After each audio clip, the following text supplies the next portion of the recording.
You probably have seen diagrams like this that outline MLOps roadmaps to learn. And while roadmaps like this help you understand the landscape of what lies ahead, you quickly realize that the learning curve is actually quite steep and you're months ahead from actually seeing any benefit from producing anything meaningful. So the ultimate question is this: how do we boil this down to a manageable and incremental steps to get started in the industry? One of the easiest ways to get started is starting with what you know and moving your way towards a roadmap. For example, the roadmap here outlines the critical steps like programming, version control, cloud computing, containerization, machine learning, data engineering, and monitoring. And looking at this list, we immediately get into an analysis paralysis of not knowing when and where to actually get started given this roadmap. Let's start with what we do know, which is an AI model like GPT-5, Claude Sonnet, or Gemini Pro. We all have used chat applications like ChatGPT, Claude, and Gemini to talk with an AI model. So our exposure to AI applications like ChatGPT helps us mark the starting point,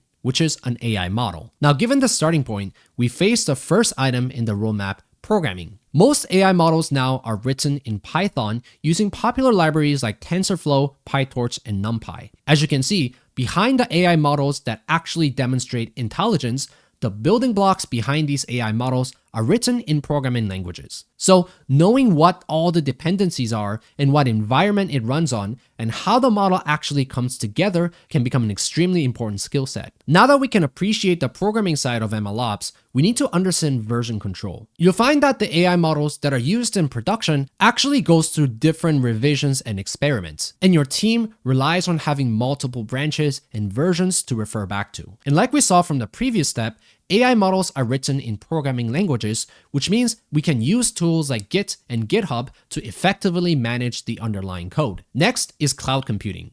While you might be able to run the AI models on your computer, we need to actually service them in the cloud somehow. And this is where you'll be exposed to concepts like servers, storage, databases, and networking to coordinate all these systems to provide the model to people who are actually looking to use the model. As you can see, the core idea behind cloud computing isn't just that we can service the model in the cloud for others to use, but also it's about scalability, meaning building a proper system that can scale up and scale down depending on the demand. Next, we have containerization. So earlier, we talked about programming and version control, where you have all the dependencies like Python and Python libraries, as well as any configurations that might be necessary to run the actual model. The more important aspect here is consistency. In other words, since the dependencies and runtime environments can vary so much, we want to have consistency in running these models so you can run it locally on your computer or in the cloud, and we can rest assured that this will run without any problem. Containerization is a step that bundles code,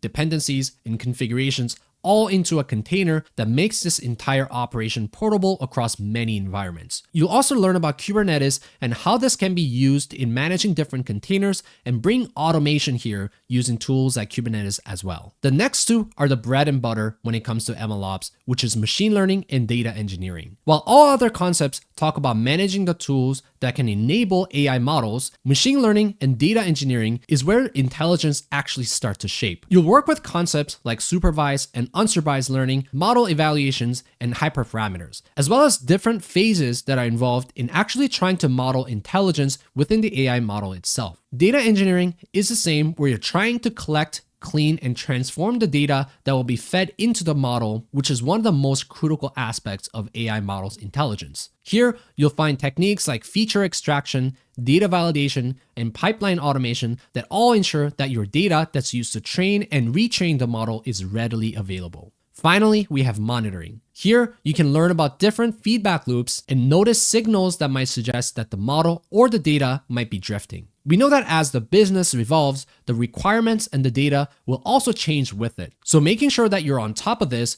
will require understanding what to monitor and how to keep track of your AI model.